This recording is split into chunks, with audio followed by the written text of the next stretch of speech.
I have been on a rant spree today.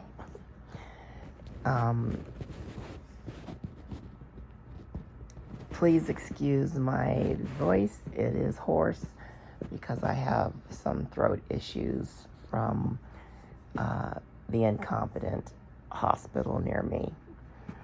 But anyway, this is about YouTube channels and a lot of true crime, especially. And the Kohlberger case has really brought out my issue with YouTubers. If you make a YouTube channel and you cannot be honest and you cannot respect other people voicing their opinion and you cannot voice your opinion honestly, why are you having a YouTube channel? I know people mainly do it to make money.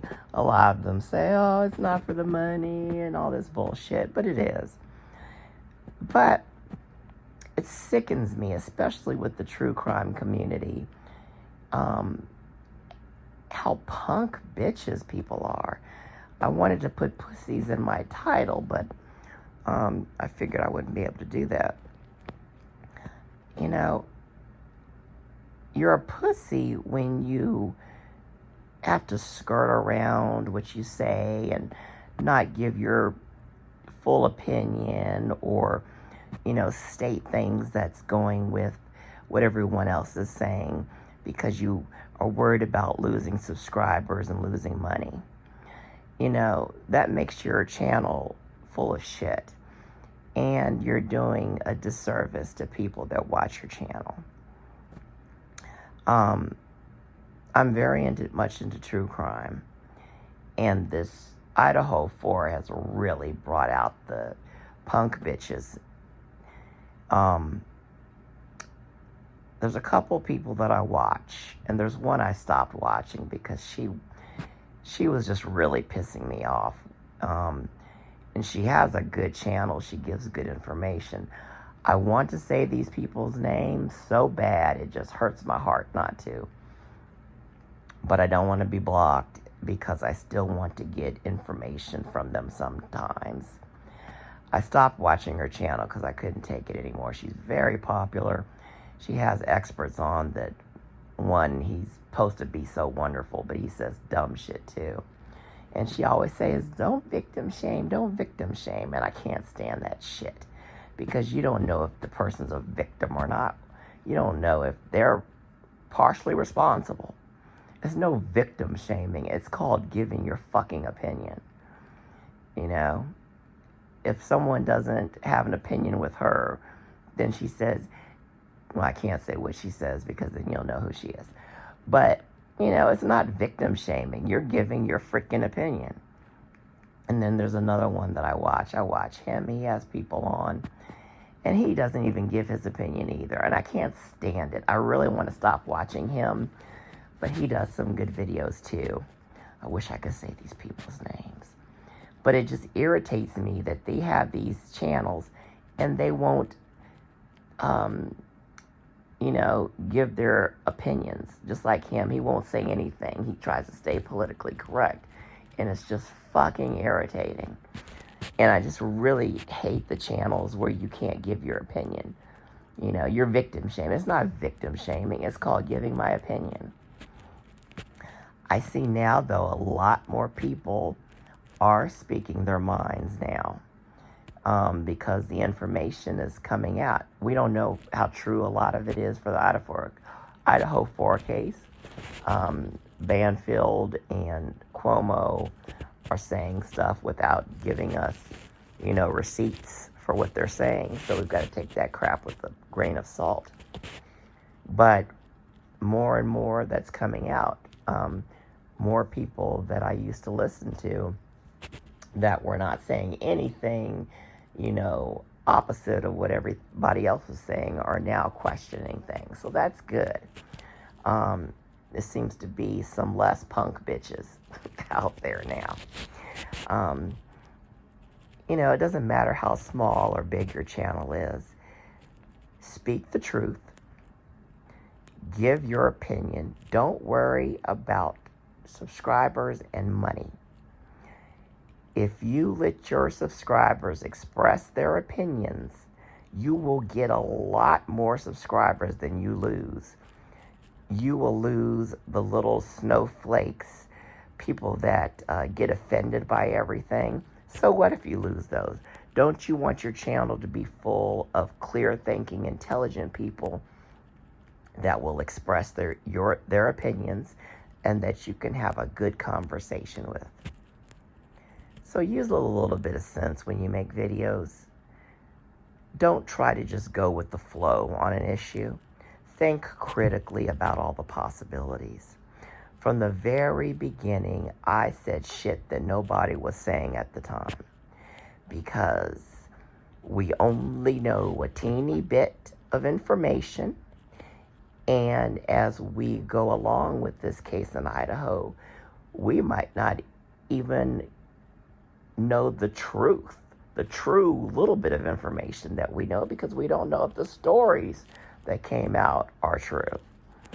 I said from the very freaking beginning that Dylan was not a victim. Her story did not make any sense whatsoever, and there are so many possibilities there could be about what happened. And as I said, we do not personally know these people. We do not. People that have been their friends all their lives don't know the true person inside. You could be as sweet as all the chocolate, candy, fudge, ice cream in the world and be a complete freaking psychopath for real. We don't know how decent Dylan is. We don't know how decent Bethany is. We don't know if they are clean or if they're dirty drug addicts. We don't know none of that. We don't know if they were doing drugs and then had people come over to get rid of it because they thought they were going to get in trouble. We don't know if they know Brian. Nothing. And you have all these idiots over there saying, oh, they're so victims. You know, oh, poor victims. We don't know that shit. We don't know if they're victims. So stop saying shit when you don't know it. You know? Allow people to speculate. Allow people to use common sense and give their opinion on your channel. Don't just jump on the train. Oh, they're victims. Oh, they didn't know anything. Oh my God, they are just scarred for life. Oh, goodness me. We don't know that shit yet. We might not never know the truth. It just burns me up when I hear people say that. Just automatically coddling them and taking up for them. They might not miss a wink of sleep at night over this, or they could be terrified. We don't know. We need to find out. You need to keep an open mind when you're discussing true crime cases, because a lot of people are idiots. Let's just be honest. A lot of people will watch stuff and take it as the truth. So if you're spewing out this information that's just one-sided, you know, if a person's an idiot and they're watching you, then they're going to believe you. Just like all these idiot Trumpers, you know, following Fox News and believing that stupid shit. And they're just dumb and they believe it. So think before you say something, because what you say on YouTube is very impactful, especially if you have a big channel. You know, you've got to be fair and neutral and honest. Give all of the possibilities no matter who it offends. Don't have a freaking channel if you're scared to offend people, because that means you're a piece of shit too. Let people voice their opinion. Look at all sides, all possibilities, no matter how. And let me repeat that again. No matter how offensive they can be. It's just so irritating to see how people are so triggered and ignorant and just pussies nowadays. God help us. Anyway, I'm glad to see that more people are, you know, talking with more intelligence now and starting to look at things on both sides. You know, I see it more with, you know, the true crime community And it's just so irritating. You know, I see it with a lot of other channels too, that they're just worried about, you know, getting subscribers and money. But it's just really frustrating in the true crime community, especially when you have to stop watching someone because they're just saying stupid stuff and only want to hear one side and saying don't victim shame and all that dumb shit. And these so-called professionals have really dropped the ball. I have no faith in them, and it's scary how many cases they might have fucked up from their stupid beliefs. You got these guys that have been detectives and officers and shit for several years, and they're going by stuff that they learned years ago and are not even being open to other possibilities. The times have changed, people, so you got to use a little bit of common sense. It's shocking and scary. Excuse my cursing on here, but I'm just angry from what I've been hearing, especially in regard to this case. You know, what about if Koberger knew something or was just a driver, didn't do the killing? You know, still bad. You know, what if that other guy, Kopaka, actually was the one?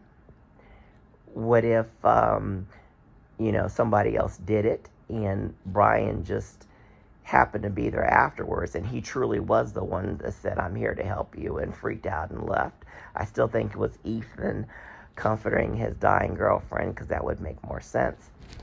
But we don't know. We don't have enough information. I think Brian's involved. I do. There's enough circumstantial evidence to say he is involved, but there's something still nagging at me that he wasn't the only one involved. And like I said, with this case, I don't think we're ever going to find out the real truth. He's not going to ever admit he's guilty. We can already tell Dylan's a liar, so we might not ever get her true story. And now this Bethany crap is coming out. We might not ever get her true story.